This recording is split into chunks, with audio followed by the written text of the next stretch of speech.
하나님의 말씀 누가복음 7장 11절부터 17절까지입니다.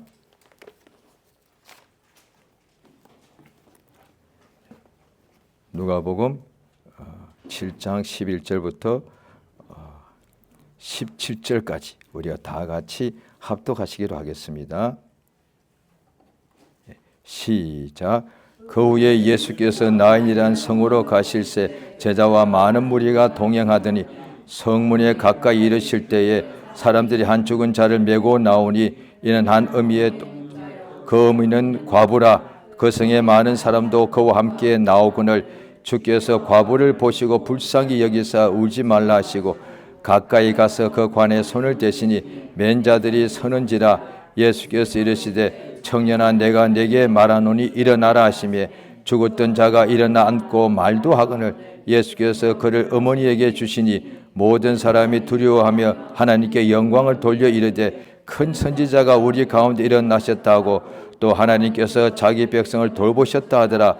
예수께 대한 이 소문이 온 유대와 사방에 두루 퍼지니라. 아멘. 하나님은 자비하십니다.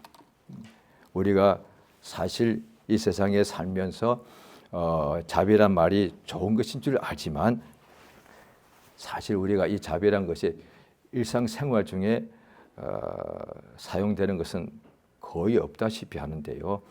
예수 믿는 사람은 이런 자비란 단어를 늘 쓸 수 있으니 참 이거 너무 감사한 일이 아닙니까?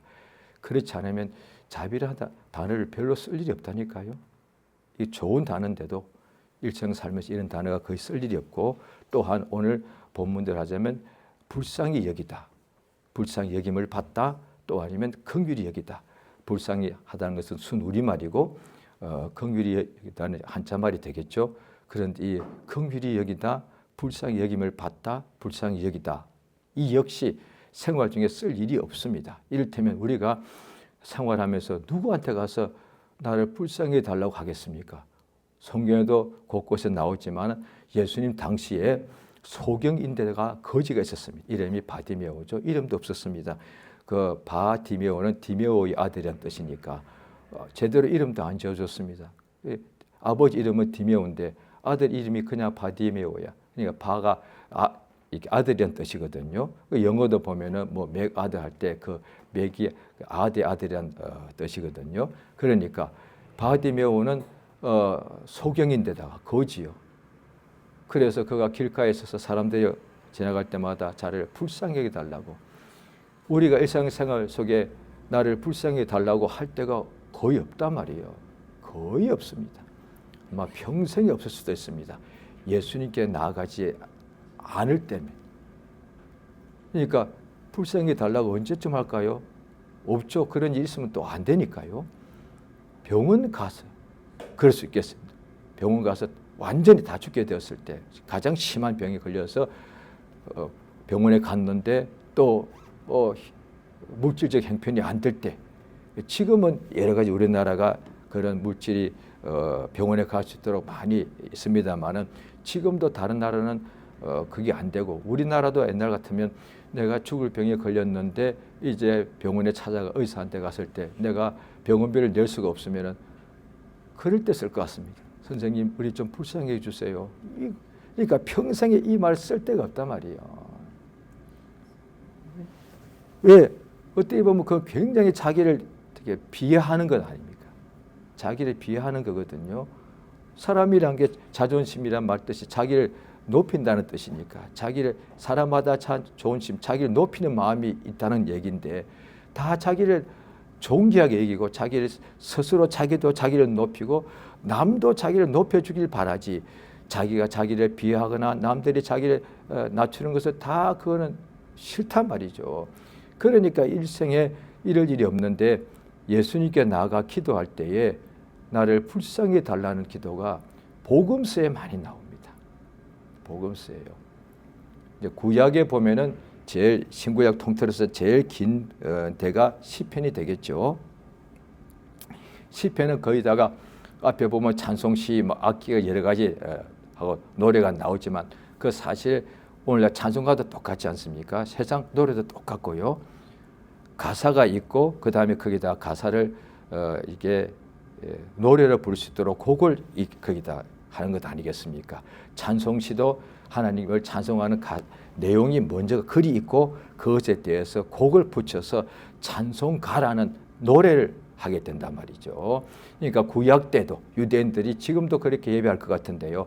오래전에 2000년 전에도 그런 기록들이 조금은 남아 있으니까 유대인들 예수님 그 당시 그 이제도 예배할 때 그랬다는 거예요. 예배할 때. 그 전에는 성전에 가서 제사했지만은 그 후에는 예수님 오실 때쯤에는 다 회당에서 안식일 예배를 했으니까 예배 순서가 있죠. 거기다가 찬송하고 기도하고 찬송하고 기도하고 있습니다. 찬송하고 성경 한 구절 시편 읽고 기도하고 찬송하고 그게 예배 순서가 그렇게 많이 되어 있습니다. 그러니까 오늘날 우리가 기독교가 예배 순서가 이렇게 된 것이 갑자기 어디서 나온 게 아닙니다.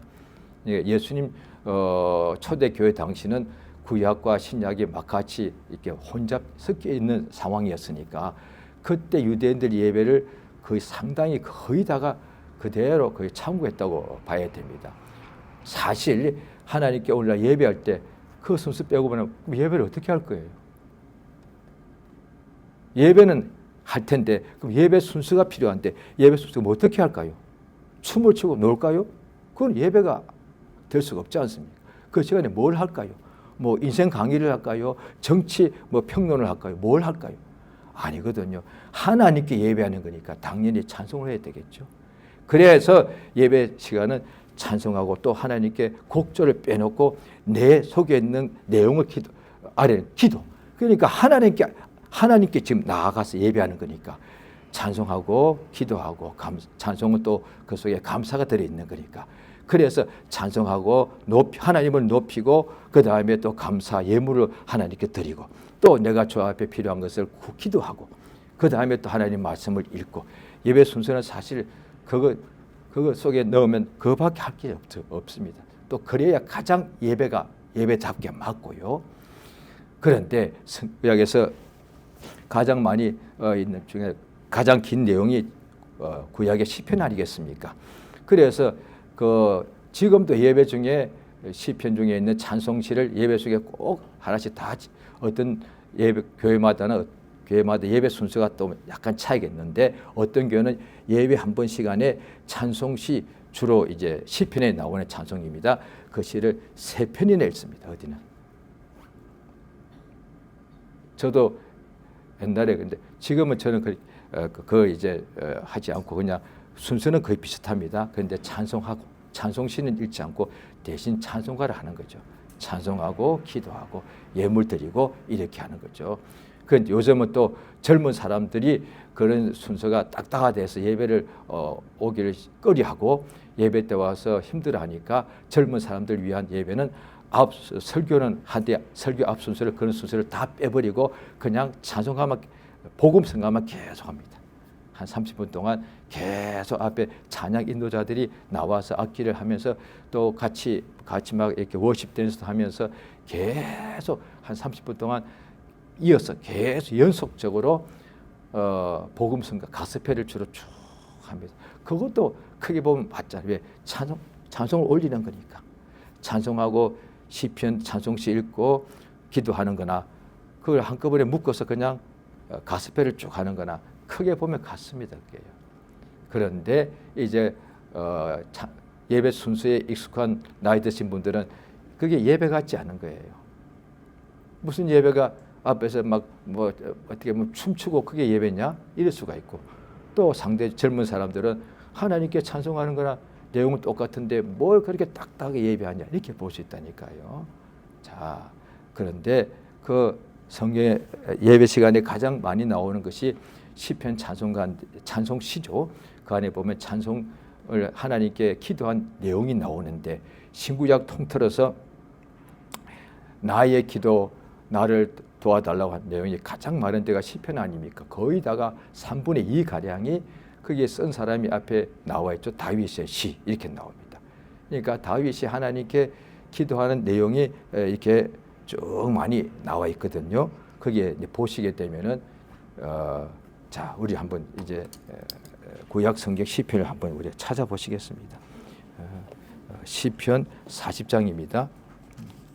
내용이 시편의 내용이 굉장히 많은데 지금 다 찾기는 그렇고요. 자, 몇 군데만 찾겠습니다. 시편 구약 성경 시편 40장입니다.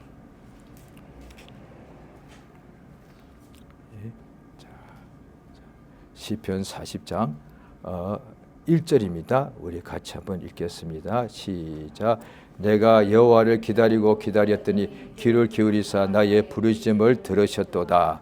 이제 그가 하나님께 기도하는 것 쭉 나오죠. 자, 그 다음에 자 8절입니다. 시편 구약 성경 시편 40장 8절입니다. 같이 읽겠습니다. 시작. 나의 하나님이여 내가 주의 뜻 행하기를 즐기오니 주의 법이 나의 심중에 있나이다. 예. 자, 이 교회 나왔긴 나왔는데 기도가 너무 어려워. 그러면 시편까지 읽으셔도 괜찮습니다. 시편 읽을 때 당연히 이때 나는 다윗이에요. 그런데 이것을 이 나를 자기애로 이렇게 마음으로 생각하시면 됩니다. 그러면 이게 다 기도니까. 나의 하나님이여 나를 도와달라고 하는 기도거든요. 내가 40장 1절에 내가 하나님을 기다리고 기다렸더니 귀를 기울이고 나의 부르짖음을 들으셨도다. 그러니까 이것만 봐도 다윗도 하나님께 소리낸 통성기도뿐이 아니라 부르짖어 기도했다는 거죠. 부르짖었단 말이에요.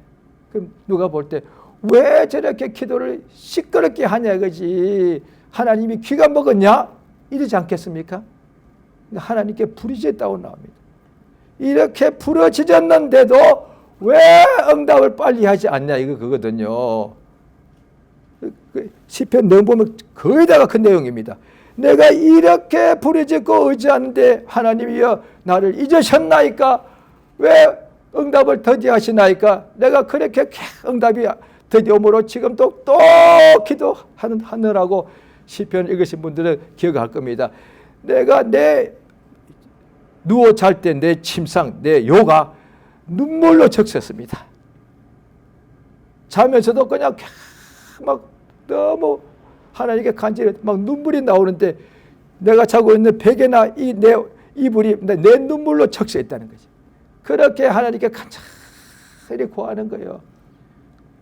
그러니까 우리가 구약 때 볼 때 모세 다윗 이야기를 하는데 가장 자세히 많은 분량에 나오는 사람은 다윗이니까. 왜? 시편 내용이 워낙 많으니까. 그러니까 모세나 다른 경우도 있지만은 자세하게는 다윗만큼은 자세히 안 나오니까. 그러니까 이사야 같은 경우도 하나님의 말씀을 대언한 부분은 엄청나게 양이 많죠. 그런데 그 하나님의 쓰임 받는 선지자들의 그 속이 어떠냐 이거지. 그거는 시편보다 더한 데는 없으니까. 다윗은 왕이요 선지자고 다 하나님 앞에 쓰임 받은 사람이니까 성경의 가장 긴 내용이 성경인데 시편이니까 하나님이 다윗에게 성령의 감동을 주사 이것을 기록하게 하신 거니까. 그러니까 신자들은 그 속이 이렇다는 거잖아요. 내가 하나님을 찾고 의지하는데 하나님이여 왜 나에게 응답을 더디하십니까? 막 눈물로 내 잠을 자야 되는데 잘 때도 보통은 믿음이 없거나 믿지 않는 사람은 자면서 탄식하고 막 괴로워한다니까요. 누워서도 잠이 안 오면서 막 걱정 거심하느라고. 그런데 이 믿는 사람은 성경 보니까 그 시간에도 하나님께 하나님이여 하나님이여. 그러니까 모르는 사람들은 볼 때에 너무 하나님께 이거 집착하는 거 아니냐. 그렇게 볼 수 있단 말이에요. 그러니까 이 대상이 하나님이 아니고 다른 거면 그건 집착이 맞습니다. 피조물은 집착하면 완전히 그것에 종이 되어버리니까. 그런데 하나님께는 이렇게 하면 예수께서 뭐라고 말씀하신 거 하니 유대인들 보고 들으라 이스라엘아. 하나님 주 너희 하나님은 유일하신 분이시니까 너의 마음을 다하고 너의 목숨을 다하고 너의 뜻을 다하고 너의 힘을 다하여 주 너의 하나님을 사랑하라. 이게 어떻게 보면 오직 그분만 모든 것을 다 쏟아부어서 사랑하는 거 아니겠습니까? 이거야말로 하나님이 아니고 대상이 사람이면 피조물이면 이거는 완전 집착입니다. 집착도 이런 집착이 없습니다. 그런데 하나님은 집착하는 것이 아니라 하나님께로 그렇게 마음을 다하니까 하나님께서는 우리에게 생명을 주시기 때문에 평안을 주시기 때문에 은혜를 주시고 영생을 주기 때문에 그렇습니다. 그러니까 집착하면 그것에 매여서 오히려 어두워지고 그런 것이 아니라 우리 하나님께는 의지하면 그는 생명의 하나님이시기 때문에 그렇습니다. 그러니까 이 다윗이 그의 속 사정이 보니까 그의 마음인데 그게 쭉 시편에 나와 있는데 자 보십니다. 시편 40장이죠. 11절 읽으시겠습니다. 11절 같이 읽습니다. 시작. 내게서 거두지 마시고 주의 인자와 진리로 보아소서. 12절 수많은 재앙이 나를 둘러싸고 나의 죄악이 나를 덮침으로 우러러 볼 수도 없으며 죄가 나의 머리털보다 많으므로 내가 다윗 누구보다도 행동으로 하나님 말씀대로 행하고 살았을 거다 말이요. 그런데 자기의 그 속마음을 이야기하는데 죄가 나의 머리털보다 많습니다. 사람 머리털 젊을 때 무성할 때 제가 알기로 10만 개 넘는 걸로 알고 있는데 죄가 내가 범한 죄가 나의 머리털 숫자보다 더 많습니다. 그러니까 밖에서는 재앙이 나를 또 수많은 재앙이 밖에서는 나를 에워싸고 있고 또 속에는 나의 죄악이 나를 완전히 위에서부터 나를 덮치고 짓누른다. 이게 안팎이잖아요. 이게 내용이네. 그 시편을 처음에 한번 읽어도 좋은데 일단 읽으면 너무 좋습니다. 왜? 굉장히 이렇게 성경을 이렇게 친근히 하게 됩니다. 처음 예수 믿는 사람들이 성경을 읽어야 되는데 성경이 참 이게 와닿지 않기 때문에 읽다 보면은 그 재미도 없고 막 졸리고 그러다 보니 좀 읽다 그냥 그만둬버리거든요. 그런데 구약의 다른 것을 보면 사람이 살아가는 얘기인데 전쟁에 누가 이겼다 저겼다 어떻게 보면 꼭 영화 보듯이 재미납니다. 그런데 그것도 한두 번이지 왜 맨날 죽이고 이런 이야기들이 많이 있으니까. 그런데 시편은 읽을 때마다 내가 소리를 읽을 때도 항상 나를 내가 나오니까. 그런데 자꾸 두 번씩 읽다 보면은 이 내용 하나하나가 이제 점점 이해가 되니까 이게 내용이 어려운 것은 하나도 없습니다. 그런데 이런 속에 있는 마음을 내 것이라고 내가 인정하기가 힘든 것이지 내용이 어려운 건 하나도 없지 않습니까?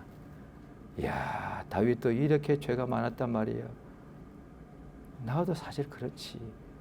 뭐 그렇게 죄가 많았대냐 하다가 처음에는 그런 생각이 오겠죠. 그런데 가만히 또 생각해. 사실 나도 죄가 많지. 엄청 많지. 속으로는. 마음속으로 죄를 얼마나 많이 짓는데. 그렇지. 안 그런 사람 있을까요? 있다면 그 사람 거짓말하는 사람이에요. 그렇게 말하는 사람이 목사님이라도 그 사람 거짓말하는 거예요. 왜? 다윗은 그 당시 지금 현재 어떤 목사보다도 하나님 앞에 큰 종이었는데 시편의 3분의 1을 하나님 그 사람한테 쓰게 할 정도다 말이에요. 어떤 목사님이라도 자기는 그건 거짓말하는 거예요. 거짓말하는 거거든. 십계명에 거짓말하지 말라. 더군다나 거짓 증거하지 말라 그랬어. 증거라는 것은 하나님에 대하여 이렇게 알려주는 거거든요.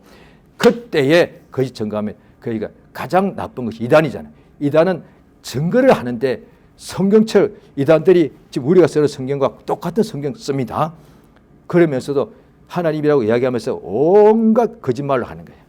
그러니까 이건 엄청나게 큰 죄를 범하는 거거든요.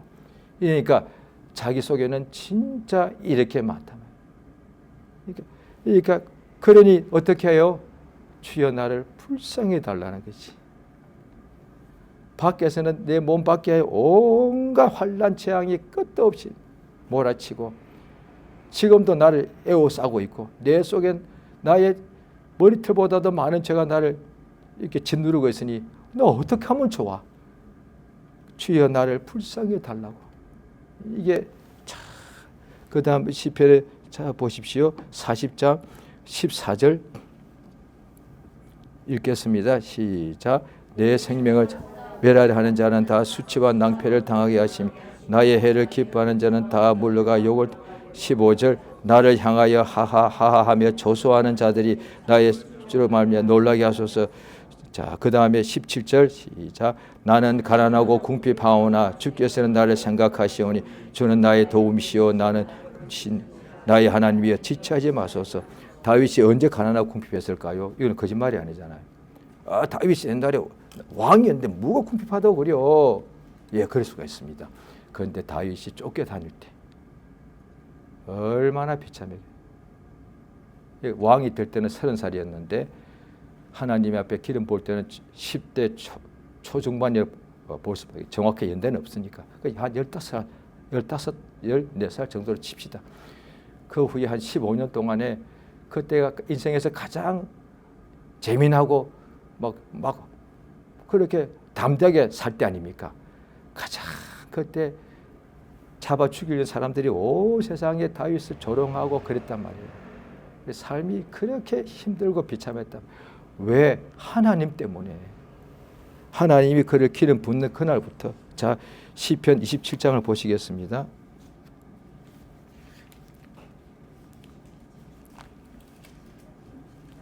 시편 27장입니다. 27장. 새 성경책이니까 천천히 찾으세요. 잘 펴지지 않으니까요. 27장 보면 거기도 다윗의 시라고 나와 있습니다. 자, 거기도 보면은 자, 27장 1절 시작. 여호와는 나의 빛이시요 나의 구원이시니 내가 누구를 두려워하리요. 여호와는 내 생명의 능력이시니 내가 누구를 무수하리요. 예, 그들. 자, 3절 읽겠습니다. 시작. 시편 27장. 시편 27장. 예. 죄송합니다. 제가 17이라고 그랬습니까? 죄송합니다. 이제 27. 자, 27장. 시편 27장 3절 읽습니다. 시작. 군대가 나를 대적하여 진칠지라도 내 마음이 두렵지 아니하며 전쟁이 일어나 나를 칠지라도 나는 여전히 태연하리로다. 그 뒤에 쭉 나오면요. 10절입니다. 10절. 시작. 내 부모는 나를 버렸으나 이 다윗이 이렇게 무슨 사정인지는 안 나와 있습니다. 부모가 아들 버렸대요. 엄마 아빠 둘 다가. 이 내용이 또 다른 데도 또 있습니다. 나의 아버지 나의 어머니 나를 버렸다고 나옵니다. 이유는 뭔지는 안 나옵니다. 그러니까 얼마나 불쌍한 사람이에요. 위로 형이 7 있는데도 좌우간 이유는 그냥 우리가 그냥 상상을 할 수밖에 없습니다. 마지막 아들이었는데 그런데 버렸다고 상상을 할 수 있는 이유가요. 사무엘이 다윗의 집안에 와가지고 기름을 부으러 왔는데 그러니까 첫 아들부터 시작했거든요. 그러니까 다윗 아버지가 맨 큰 아들 이리 오너라 하니까 하나님께 사무엘 선지자 보고 이 아들 아니다. 둘째, 셋째, 7명을 다 사무엘 앞에 오게 했거든요. 그런데도 하나님께서 얘들 아니다. 더 없냐? 하나가 있는데요. 어디 있냐? 저게 들판에 지금 양들 지키고 있습니다. 그래서 다윗을 데려오니까 뭐 그 어린 제일 막내가 양 속에 있다가 그냥 대충은 엉망이었겠죠. 그래 왔는데 딱 보니까 하나님이 얘다. 그래서 기름 부었고 난 후에 사울 왕이 알면 자기가 잡혀 죽을까 봐 사무엘이 얼른 갔다고 되어 있습니다. 보십시오. 막내 아들만 왜 들판에 있게 만들어? 이 희한한 집안이잖아. 뭐가 이유가 있었겠지. 무슨 이유인지는 모르겠지만 보통은 그 큰아들이 가셔야 되잖아. 아들이 7명이나 더 있어. 아들이 8명인데 제일 작은 막내를 들판에서 지금 양 돌보게 했단 말이에요. 이 희한한 집안이잖아요. 그 성경 나오니까. 좌우간 다윗은 부모한테서 자기가 버림받았어. 그런데도 양을 지키는데 내가 우리 부모를 내가 이 집안에 내가 종이요 이렇게 양이 또 잡혀 먹든 말든 이래야 될 거 아니에요. 그런데 사자와 곰이와 양을 먹으러 오면 그 어린애가 쫓아가서 맨주먹으로 사자를 때려 눕히고 어린 양을 살려왔다고 되어 있단 말이에요. 하나님이 이 아이를 이뻐할 수밖에 없지. 우리는 그 상황 때문에 내 인생은 왜 이렇게, 우리 부모도 왜 이래, 우리 집안은 왜 이래, 이래야 될 거 아니에요. 그 다음에 양치라면 대충 그냥 혼자서 걱정하느라고 사는 게 힘들어 이러고 있어야 될 거 아니에요. 양이 잡혀가든 말든 어차피 내 것도 아니잖아. 아버지 거 아니에요. 그런데도 그 아버지가 그렇게 맡긴 양인데도 그렇게 잘 돌봤단 말이에요. 하나님이 안 쓸 수가 없잖아요. 보십시오. 세상에도 그런 사람이 있단 말이에요. 없어. 있다면 그 사람은 최고지. 맞지. 인간의 판단은 똑같으니까. 이 다윗이 그러니까 하나님께 나아가서 그것도 하나님의 이름을 자 시편 51장입니다. 시편 51장. 그냥 69장으로 가겠습니다. 시편 69장.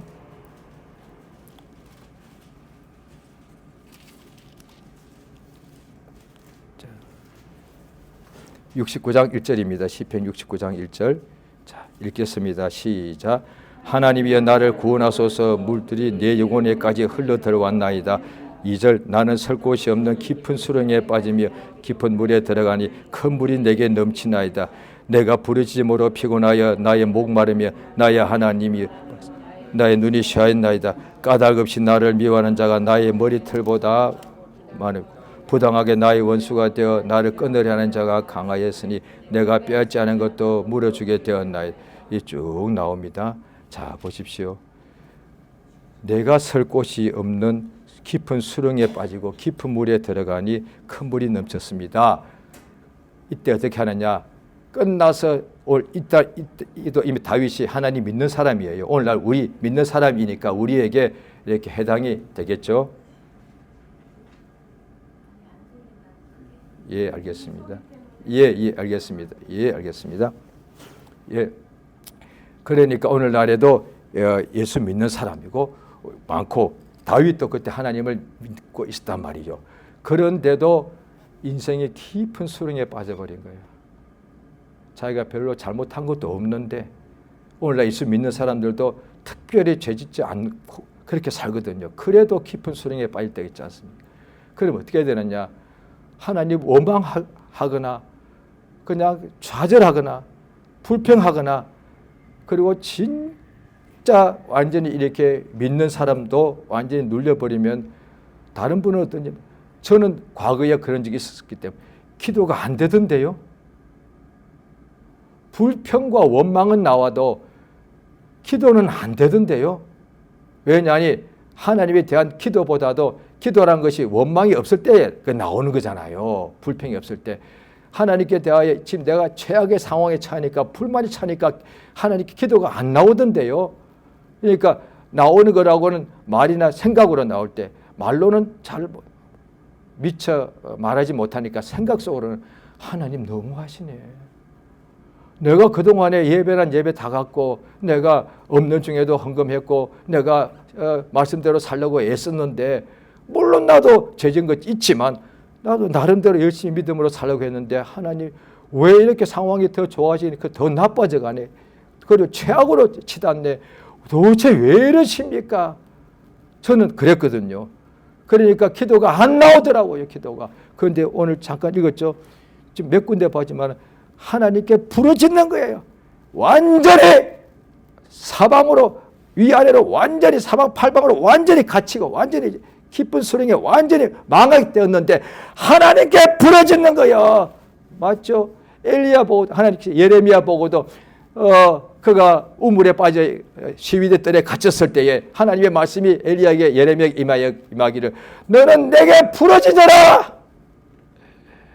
감옥에 갇힐 수 있습니다. 골방에 갇힐 수 있습니다. 인생의 가장 최악의 재난에 이렇게 우리가 이렇게 병 같은 올 수 있습니다. 그럴 때 믿는 사람은 하나님께 나가서 부르짖는 거야. 그 다음에 뿐 아니라 눈물까지 흘렸다. 목은 얼마나 따갑고 눈물도 얼마나 흘렸는데 내 눈이 막 실 정도로 됐다는 거야.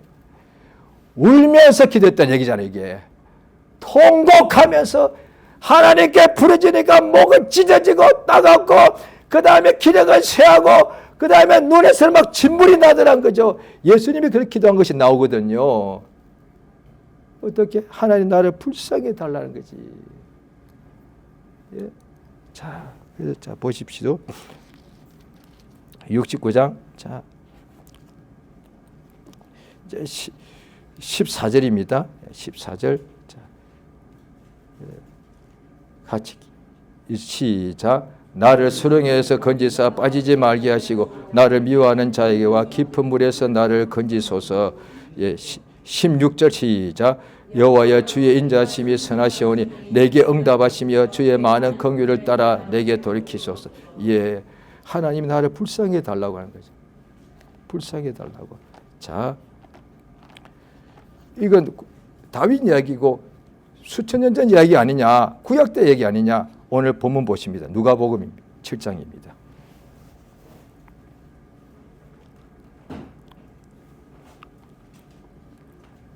누가복음 7장 11절이 오늘 본문이죠. 예수님이 또 나인이란 이름이 있는 성으로 가시는데 제자와 많은 무리가 예수를 따라갔습니다.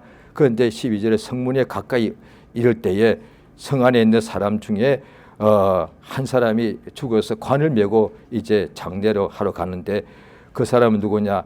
어떤 어머니의 독자요. 그의 어머니는 과부라. 그 성에 많은 사람도 함께 나오더라고요. 그 장례에 같이 따라 나오더라고요. 예, 보십시오.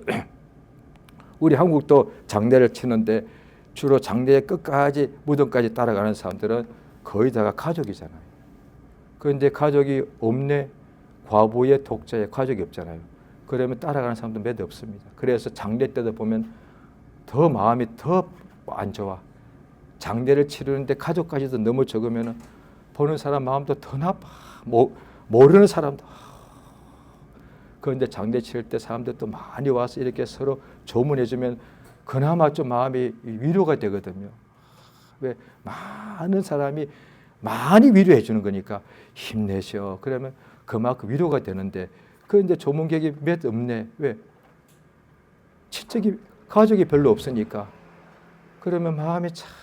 그런데 이 사람도 가족이 없는 상황 같은데 많은 동네 사람들이 같이 장례를 가지고 있는 거예요. 왜 그래서 이유가 있겠죠. 자, 그 다음에 보십시오. 오늘 본문입니다. 7장 13절 읽겠습니다. 13절. 자, 시작. 주께서 과부를 보시고 불쌍히 여기사 웃지 말라 하시고 14절 가까이 가사 그 관에 손을 대신 면자들이 서는지라 예수께서 이르되 청년아 내가 내게 말하노니 일어나라 하시며 죽었던 자가 일어나 않고 말도 하거늘 예수께서 그러. 자, 이 과부가 이름은 없습니다. 도시 이름은 나오죠. 어떤 상황이냐? 하나님 믿는 사람은 맞죠? 왜냐하니 그 16절에 보면은 하나님께서 자기 백성을 돌아보셨다 되어 있으니까 당연히 이 사람 하나님 믿는 사람이었겠죠. 자, 보십시오. 하나님 믿는데 남편이 먼저 세상 떠났어. 여기 보니까 독자라니까, 그러니까 결혼하는 것 같으니까 남편이, 이 여인도 나이가 그렇게 많지 않은 것 같습니다. 이 당시에 제가 어떤 기록에 봤는데 평균 수명이 40대 초반이었다. 43세가 그렇습니다. 2000년 전이니까. 우리나라도 제 한 50년 전에 평균 수명이 60대 초반이었는데요.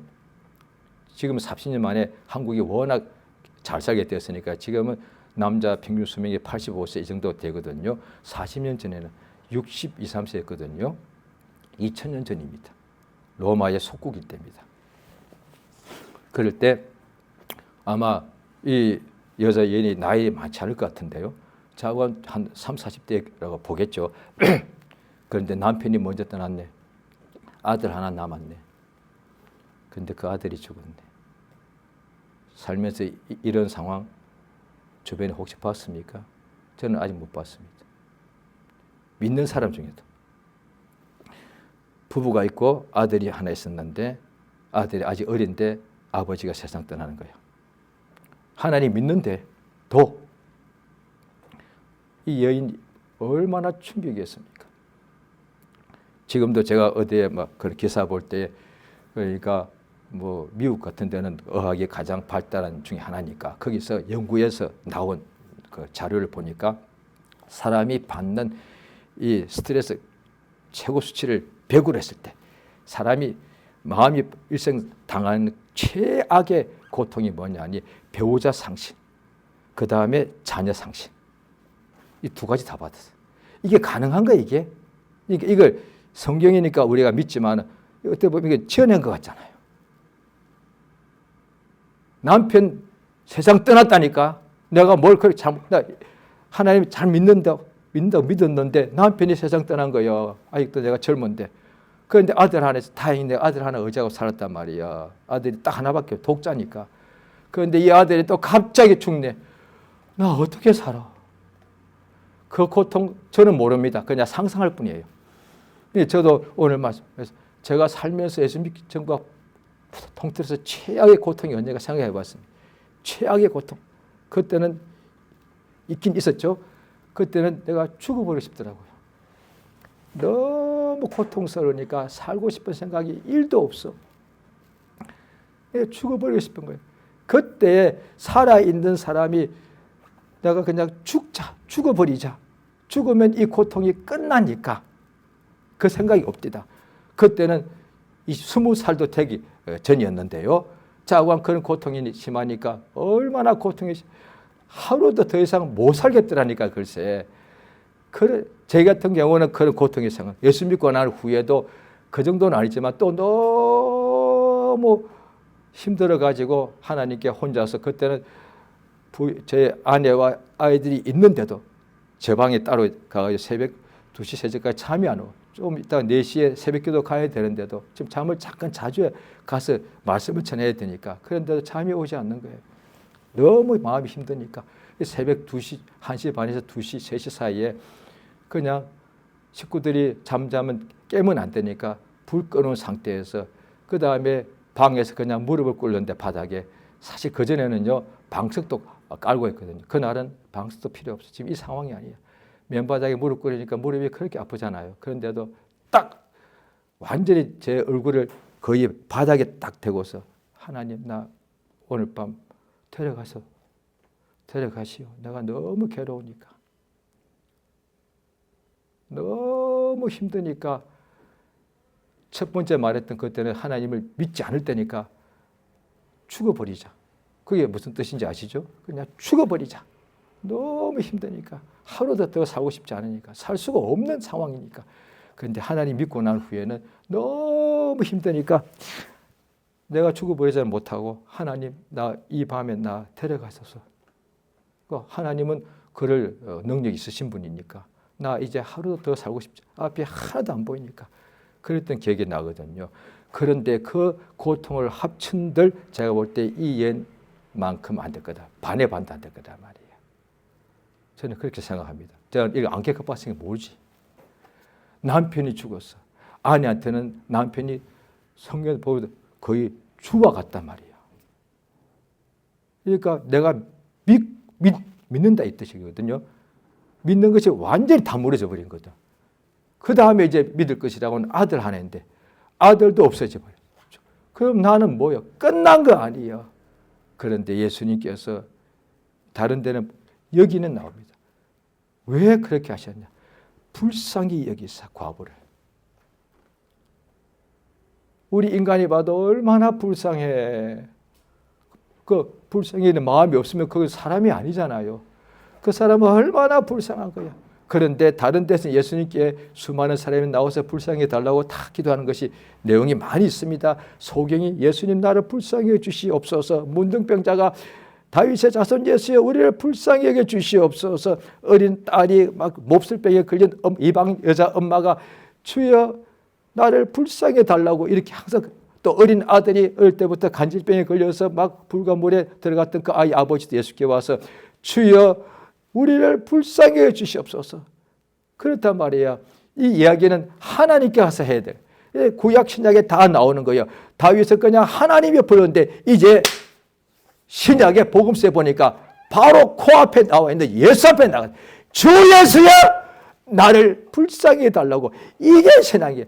예수 그리스도 예수를 믿는 믿음이다 말이야. 근데 오늘 본문의 이 여인은 그 말도 하지 않았어.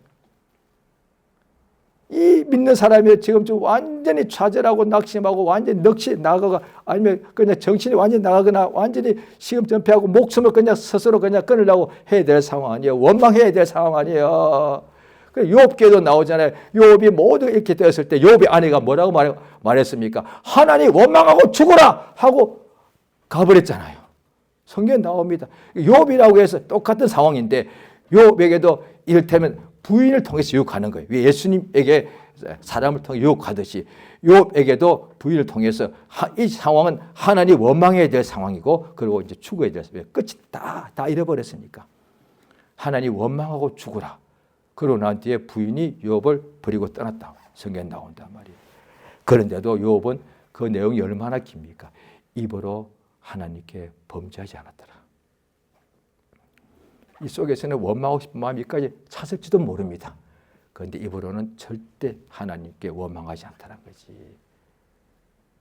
자, 하나님 믿으면서도 예수님 앞에 나오는 그 병자들 전부 다가 하나님 믿는 사람들이었거든요. 하나님 믿는데도 날 때부터 소경이야. 하나님 믿는데도 또 어떤 사람은 안식일에 회당 가서 예배하고 있대. 예배하는데도 여전히 병자들한 거야.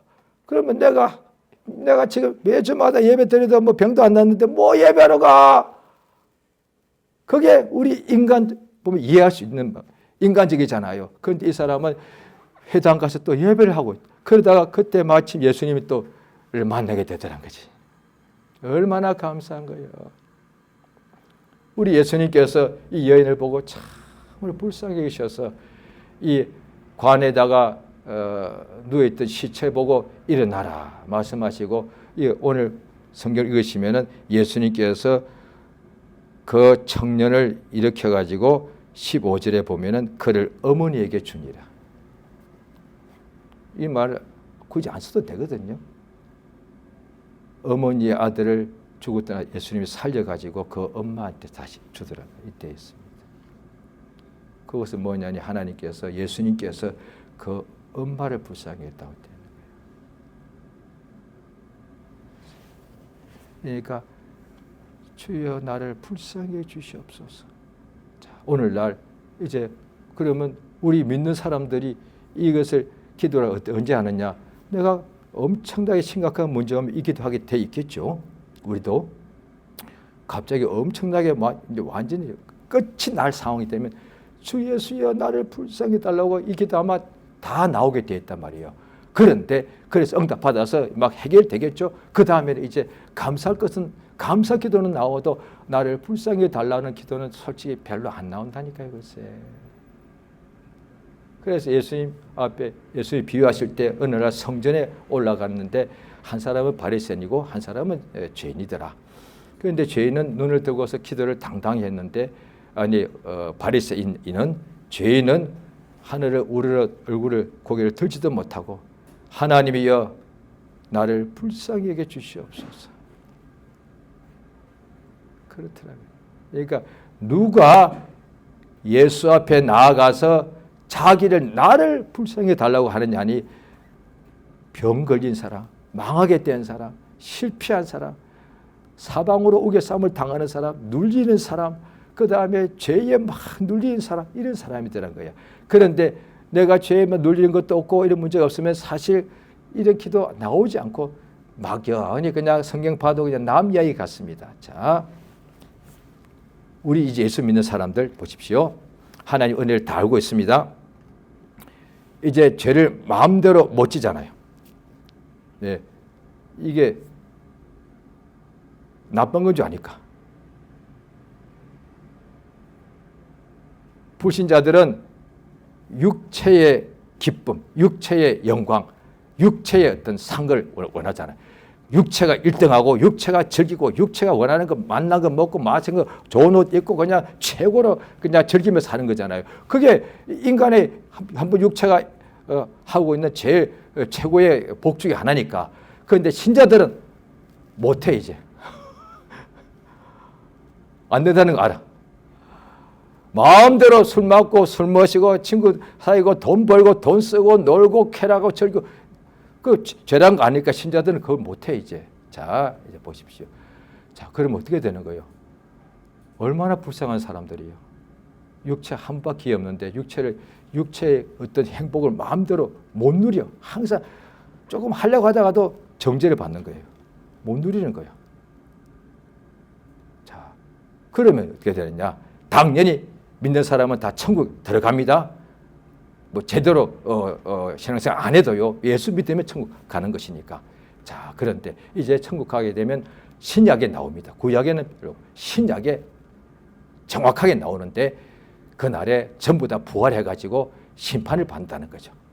그러니까 불신자들은 믿지 않은 것에 대한 심판받아서 멸망을 당하게 되고, 믿는 사람들은 하나님의 은혜를 받고 난 후에 세상에서 육체의 때를 지내면서 어떻게 생활하였는가, 어떻게 행동하였는가에 대한 행위에 대한 심판을 받지 않습니까? 자, 심판을 받을 때에 상 받는 사람은 면류관을 쓰고 하늘나라 가서 하늘의 왕이 되고, 이 땅의 왕도 어마어마한데 이 땅보다 억만 배로 큰 것이 천국인데 거기에 왕 되고, 또 이 땅의 왕도 길어봐야 40년 50년 밖에, 그것도 길게 한 건데, 하늘의 왕은 4천년 4억년 영원토록 하늘의 왕이 되는 거니까 인간이 누릴 수 있는 그보다 더 큰 영화는 없단 말이에요. 그런데 그렇게 하늘의 영광을 받는 게 되는 이유는 이 땅에서 예수 믿고 말씀대로 순종하며 믿음으로 살면 되는 것이단 말이에요.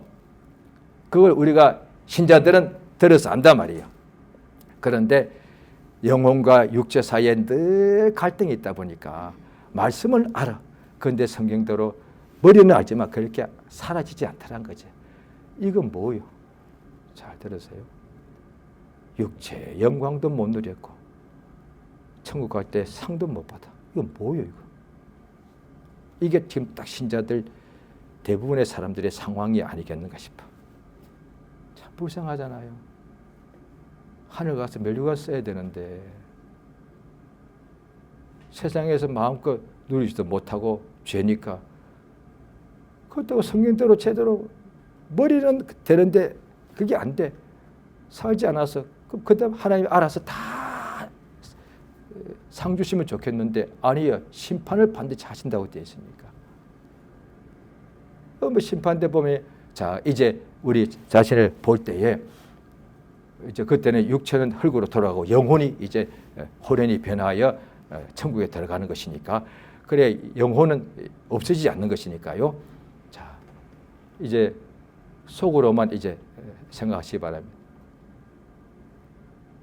내 행위에 대하여 그날에 심판받을 때 칭찬받을 자신 있습니까? 저는 없네요. 없습니다. 10년 전만 해도 저는 당당했을 겁니다. 20년 전에도 내가 상 받지 않으면 누가 봐도. 그런데 지금은 그때처럼 못 살았냐? 그건 아니고요. 자신 없습니다. 그러면요, 이제 자기 연민에 이제 빠지는 겁니다. 이해해 주세요. 나 불쌍한 사람. 나 21살 때부터 예수 믿었는데 24부터는 진짜 예수에 미쳤는데, 그런데 지금 내가 벌써 이제 이러다가 예수님 오시면 내가 죽게 되면 상 못 받으면 나 뭐요? 나 뭐냐고요? 내가 21부터 믿었으니까 그부터 내 육체가 한창 때 느끼는 술, 담배, 여자 하나도 다 잃어버려. 뭐 돈도 제대로 한번 많이도 내가 한번 가져본 적도 없는데, 돈도 많이 가지면 좋잖아요. 일단 가지면 해도 든든하지 않겠습니까? 그 다음에 그걸 쓸 때 얼마나 좋겠습니까?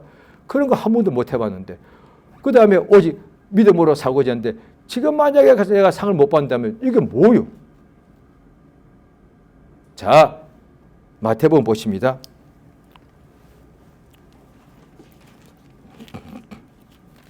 자, 마태복음 24장입니다.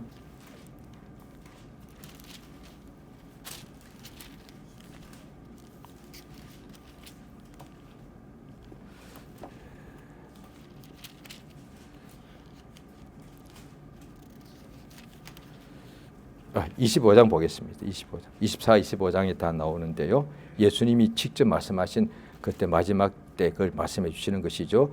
25장 31절 거기에 보시게 되면은 양과 염소를 구분하는 것이 있지 않습니까? 그런데 양은 당연히 하늘나라의 애를 상속한다고 되어 있거든요. 자, 염소는 똑같은 것인데도 양은 하고 염소는 안 했기 때문에 양은 하늘나라를 상속한다고 되어 있는데, 자, 어떤 일을 하느냐 보십시오. 자, 마태복음 25장 34절 시작. 그때 임금이 그 오른편에 있는 자들에게 이르시되 내 아버지께 복받을 자들이여 나와 창세로부터 너희를 위하여 예비된 나라를 상속받으라. 35절 내가 줄일 때 너희가 먹을 것을 주었고 목마를 때 마시게 하였고 나그네 되었을 때 영접하였고 설벗을 때에 옷을 입혔고 병들었을 때 돌아보았고 옥에 갇혔을 때 와서 보았느니라. 계속 읽습니다. 이 의인들이 대답하여 이르되 주여 우리가 어느 때 주께서 줄이신 것을 보고 음식을 대접하였으며 목마르신 것을 보고 마시게 하였나이까? 어느 때에 나그네 된 것을 보고 영접하였으며 보고 입혔나이까? 어느 때에 병드신 것이나 옥에 갇히신 것을 보고 가서 배웠나이까 하리니 임금이 대답하여 이르시되 내가 진실로 너희에게 노니 너희가 여기 내 형제 중에 지극히 자나. 예, 보십시오. 자, 믿는 사람 중에 멀리 자 모든 불신자까지 다 포함하지도 않습니다. 가까이 있는 같은 지금 같은 그냥 이웃 믿는 교인들 이야기예요. 왜 멀리 있으면 우리가 알 수도 없고 또 해줄 수 없으니까 가까이 있는 사람들이니까 금방 알 수도 있고 할 수 있는 사람이죠.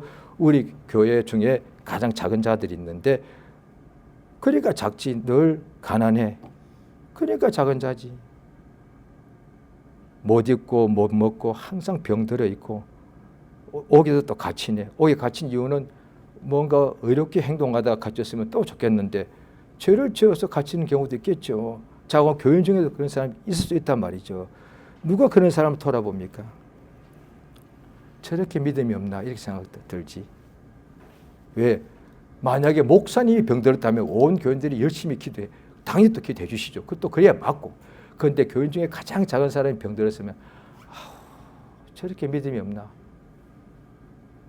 교인들은 그러지 않을 것 같은데 제가 옛날에 그런 생각했어요. 아마 저만 그랬을 것 같습니다. 목사님이 아프시자 그러면 막 기도가 간절히 나와. 하나님 아버지, 우리 하나님이 기름 부으신 우리 목사님에게 하나님의 영광을 비추셔서 깨끗하게 빨리 고쳐주시옵소서 기도했지만 우리 교인이 가장 작은 사람, 주여 저 사람은 맨날 저렇게 가난하고 깨제제하고 아이고 병만 들고 맨날 교회에서 도와달라고 그러는데 저 사람 믿음을 더하여 주시옵소서 이랬을 것 같아요. 그래서 성경에 나오잖아요. 불쌍히 여기지 않는 거예요. 목사님이 아팠을 때 도와주는 그건 사실 불쌍히 여긴 게 아니에요. 왜? 목사님이니까. 이미 나보다 크고 내게 도움을 주는 분이니까. 그런데 교인 중에 가장 작은 자는 불쌍히 여겨줘야 되는데 이건 너무도 당연한데 사실은 불쌍히 여기는 것이 아니라 멸치한단 말이죠. 아까 다윗이 쭉 나왔잖아요. 하나님께 그렇게 했는데도 부모도 버려 형제도 자기를 멸시해. 그 시편에 또 다른데 그 내용이 쭉 나와. 내 형제도 나를 갖다가 다 무시하더라. 그 다음에 내 가족이 나를 무시하니까 온 나라가 전부 다 나를 무시하는 거예요. 하나님 때문에. 그러니까 내게는 하나님밖에 없다 이 말이에요. 불평치 아니하고. 그러니까 그때 돌아보는 사람이 있다. 그러니까 불쌍히 여기서 또 예수님이 또 말씀하시더란 거예요. 어떤 사람이 여리고로 내려가다가 강도를 만나서 다 뺏기고 얻어맞아서 이제 거의 죽기 직전이에요. 그런데 그것을 보고 지나가던 제사장이 그냥 쓱 지나가 버리더란 거지. 그 다음에 또 레위인이 오더니 쓱 지나가더란 거예요. 그런데 사마리아 사람이 보더니 성경에 나옵니다. 왜 그런 도와줬느냐? 불쌍히 여겨. 딱 이것밖에 이유가 없어. 사마리아 사람이 레위 족속보다 혈통이 좋은 것도 아니에요. 사마리아 사람이 제사장보다 더 기도 많이 하는 사람도 아니에요. 제사장이 더 영감 있고 레위인이 더 성경을 더 많이 알았겠죠. 누가 봐도 성전에서 더 봉사도 많이 있겠지. 그런데 길에 쓰러져 이제 죽기 직전에 사람 보면 알잖아 다. 그런데 왜 그 사람에 대해서 불쌍히 여기는 마음이 없는 거예요? 왜 그러는 거예요? 소경이 있는데 왜 불쌍히 여기지 않고 이거 바보 왜 이러는 거예요? 믿는 사람이 도대체 왜 그러는 거예요? 같이 살아보고 어이구 왜 이러는 거요? 어떻게 해요? 이게 정상 아니에요. 이게 정상 아니에요. 죄를 지었고서 이제 망하기 직전인데 이봐 그러지 마 빨리 돌아와야 돼. 이게 정상 아니에요. 어이구 어이구 내가 그럴 줄 알았다. 왜 기독교인이 이러면 안 되는 거 아니에요? 안 되는 거 아닙니까? 목회자라도 인간인지라 그럴 수 있다고 봅니다. 속으로는. 왜 저런 교인들이 우리 교회 와가지고 그거는 기독교인이 그런 마음 품으면 안 되는 거 아니에요? 왜? 모든 사람이 다 멸시하는 사람 우리 교회는 받아줘야지. 이게 정상이잖아요. 이게. 야고보서가 왜 나왔습니까? 교회 갔는데 보자고 오면 어이 오십시오 하고 가난한 어디 저 뒤에 서 있든지 나가든지 알아서요. 이랬다는 2000년 전에 그랬다는 거예요. 교인들이 왜 이러는 거예요? 그 성경에 나오는 거 아니에요. 성경대로 어떻게 살지를 말씀해 주시고 이대로 살면 상 받는다는 거지. 그 오늘 본문을 치면 너무 간단한 거 아니에요. 과부가 아들 하나 남은 거 죽었네. 내가 그 과부 아니지만 내 마음이 막 찢어질 것 같아요. 너무 안 됐잖아. 이게 정상 아니에요. 내 마음이 너무 힘들어. 저 사람 어떻게 살아? 아마 그 마음으로 그 장례 때 사람들이 많이 같이 하지 않았겠는가. 역시 예수님도 보내셨으니까 그 사람 아직 예수께 기도도 안 했어. 그런데 예수님이 너무 불쌍해가지고 그냥 살려주는 거지. 또 다른 데 나옵니다. 나사로를 주님이 살려주실 때도 예수님이 가서 뭐 우시더란 거지. 우리 하나님은 눈물도 없고 피도 없는 비정한 분 아니신다 이거야. 우리를 불쌍히 계신단 말이야. 왜? 저대로 놔두면 멸망당하는데 또 이를테면 주님이 저를 불쌍히 계신다면 내가 저를 20대부터 불러가지고 은혜를 주고 또 기름 부어 주일 내일을 하게 해줬는데도 저렇게 저 사람이 이제 주 앞에 서게 되면 상을 받아야 될 텐데 상 받지 못하게 나는 충만하다 나는 다 안다 이러고 있는 거야. 참 네 영혼이 불쌍한 거 아니야. 육체의 영광은 다 포기하고 주를 위해서 살았다면 이제 영혼이 하나님의 영광을 받아야 되는데 지금 저렇게 스스로 만족하고 자기 의에 빠져서 살면 영혼이 상을 못 받으니까 저 사람 진짜 영혼이 불쌍한 거 아니에요. 주 예수여 나를 불쌍히 주시옵소서. 저 육체는 솔직히 없습니다. 그렇게 하려면 이거는 가짜로 지어내야 돼요. 저 육체에 불쌍히 생각 하나도 없거든. 왜? 건강하니까. 밥 먹고 잠자고 있으니까 억지를 하려고 주여 나를 불쌍히. 없어. 근데 그거 거짓말 아니에요. 그거 할 필요가 없고. 내 영혼이 참 불쌍한 거야. 나 상 받아야 되는데 이대로 가면 나 상 받을 자신이 없어. 어떻게 조금 전에 봤던 마태복음처럼 이렇게 행함이 되는 거 아니에요. 제가 기도를 조금 많이 한 것이 행함이 되어서 상 받는다면 저 조금은 자신 있습니다. 그런데 그게 아니고 예수님이 방금 조금 읽었던 마태복음 25장에 나오잖아요. 기도한 사람이라 나오지 않잖아요. 내 형제 중에 지극히 작은 사람이 하나가 병들고 옥에 갇히고 굶주리고 헐벗었을 때에 목마랐을 때 돌아보았다. 그러잖아요. 그게 하나님 일 맞잖아요. 죽은 영혼 살려야 되고 병든 사람 고쳐줘야 되고. 그런데 성경에 오늘 본문대로 하면 이때 어떤 사람이 병자야.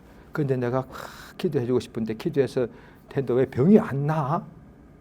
당신이 믿음이 가져야 돼. 예, 그것도 있지만 그 사람을 불쌍히 여기지 않는 거예요. 이게 핵심이 있습니다. 흔히 말하는 신유 능력. 하나님의 기도할 때 병이 팍팍 낫는 경우가 그런 사람이 엄청 보면 부럽지 않습니까? 시작은 그거예요. 그 사람 불쌍히 여기야 돼. 저 사람 이 병 때문에 얼마나 괴롭겠어. 그거거든요. 그런데 많은 경우가 내가 얼마나 능력이 많은지 그걸 보여주고 싶은 거예요. 이게 하나님은 그 속을 다 아시지. 네가 왜 그렇게 신유의 큰 능력을 달라고 기도하느냐. 네가 높아지고 싶어서 그런 거 아니야. 저 사람이 아픈 사람이 얼마나 힘들어서 그 사람 불쌍해서 그 사람 고치고 싶은 마음이 말로는 그거지만 사실은 속 마음은 아니에요. 내가 능력의 종이 되고 싶은 거예요. 제가 과거에 그런 기도를 좀 했거든요. 죄송합니다. 다 그런 분이 그렇다는 거 아니라. 자, 이 시간 우리가 기도하실 텐데, 주여 나를 불쌍히 해달라고요. 신앙생활 제대로 못하는 것도 불쌍하고, 또 육체적으로 환경이 너무 열악한 것도 불쌍하고요. 그런데 이런데도 저 앞에 엎드리지 못하는 것도 불쌍하고요. 기도하면 응답하시는 거 뻔히 아는데도 기도가 안 나오는 것도 얼마나 불쌍한 거거든. 그게 진짜 그 불쌍한 거예요. 하나님께서 모든 은혜를 다 주셨는데도 그 말씀대로 조금만 육체를 쳐서 복종하면 될 텐데도 그 안 하려고 계속 그러고 있다. 이 시간 우리 주 앞에 주 예수여 나를 불쌍히 해달라고 우리가 다 같이 합시면서 예수 이름 한번 부르고 기도하시겠습니다. 예수여, 참으로 인도하시는 은혜를 진실로 감사드리옵나이다. 예수여 나를 불쌍히 하시고 도와주시옵소서. 주 예수여 나를 불쌍히